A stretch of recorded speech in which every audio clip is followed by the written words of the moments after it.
Hey guys, this is Alessandro. Welcome back to my channel. So, you finish your demo reel, okay? You're proud, you make a really great demo reel, really strong. You have some kick-ass shot, right? And you're applying for a job, right? Finally, you receive some answer from the recruiter, and you think it's done, okay? It's all good. They offer me a job. The interview went well and everything, and I can finally stop studying animation. I can finally start to work on my dream job, and start to make money about it.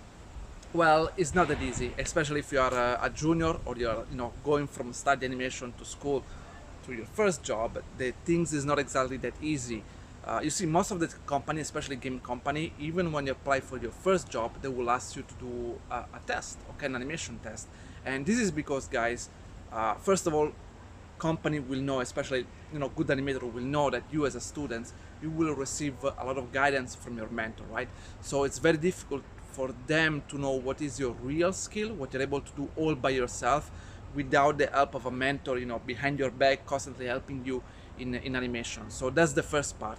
And the second one, they want to see your speed, okay? Because usually, same things I tell to my students, when we do a shot together, we spend sometimes a lot of weeks, sometimes months to do a single shot, okay, to polish it, make it really good and really solid, to study the foundation, the body mechanics and so on. But when you go in production in a company, definitely you cannot afford to waste so much time on a single animation, okay? It's just not doable. So they want to see what you're able to do in a short amount of time. And that's actually, even with my student, at some point I train them in their speed, okay? I give them an assignment, an exercise, and I will ask them to do the animation in a shorter time as possible. But regarding the test that you will receive as a job, normally most of the time for junior will be a body mechanic shot, not too complicated, I would say, that you have to do in 1 week, in 5 working days, okay guys? And that's the time that you have. You don't have the time, you don't have the help for anyone else, okay? It's all you basically at that point, and you need to be prepared for that, okay? So you cannot just think, okay, my demo reel is done, I put all my effort in my demo reel, and now I don't have to worry about anything else anymore. They like my portfolio and everything is super good, and I can just relax and chill out and start to work. It doesn't work like this. A lot of people actually panic when they receive the first test. I panic when I receive my first test from a company, because you only have 5 or 6 days. You want to do the best, you feel like you don't have enough time, you try to squeeze all your timing. Maybe you cut timing in the planning process, which is completely wrong, by the way. And you might do a lot of mistake because of this pressure.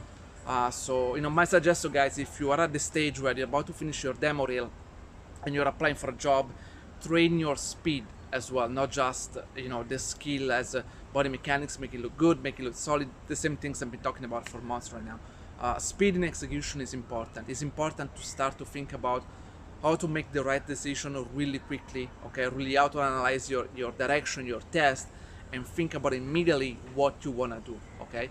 So this is something I want to share with you guys, because I think talking with some people, with some students, there is this misconception that they're gonna do their portfolio and everything, and then it's done, right? Once the company call you for an interview, it's just a piece of cake, because you just have to prove that you're motivated, passionate about it. And it might be true, but it's not enough. At the end, a company wants to see a test. Not all the company require a test, but most of them, I would say, they will need one. So just to be prepared. And another things, guys, I want to share with you, it's not just about the test. It's the same things even when you start your first job. You cannot have the mentality where you think like, okay, I've been training, studying animation for 1 year, 2 years, and now that I'm working, I can relax. Actually, it's completely the opposite. In the moment that you work, that's where the real challenge starts, because you want to constantly prove your quality, prove your skill. Once you're in the job, okay, you cannot just go there and slack and relax, because you're not gonna have a very long career. Actually, you want to continue to push your skill, learn as much as possible, continue maybe to build your portfolio for your next job, okay, or maybe for future you want to ask for a raise or something. So I would say, especially for the I don't know, 10 years at least, you can never relax, you can never catch a break. I mean, me personally, even when I had a job and I knew in my job I couldn't really push the quality of my skill, the quality of my animation, what I was doing is I was doing animation at home. I wanted to improve more the acting, I wanted to do more cartoonish shot, and with my current job I didn't have the chance to do it, and I knew I need a better demo reel for apply for feature film, and that's why I started to work at home. this wasn't because I wasn't doing a good job in my, in my current company, but it was mostly because they were doing TV series. When you do TV series, you don't have the time to push for quality, so there is not much you can do, right? But I still wanted to grow. I wanted to keep pushing my skill as animator, get a better job. So in the weekend, or when I was arriving at home, spend another 2 or 3 hours to continue to work on my animation. I took private mentoring even after 6-7 years of experience, guys. I never stopped growing. I had my private mentor who was still in contact with me. We worked together on a couple of acting shots, and it really helped me to push, to see certain things that I couldn't see anymore, especially when you're stuck on a job for quite a long time and you feel like your skill is not going anywhere.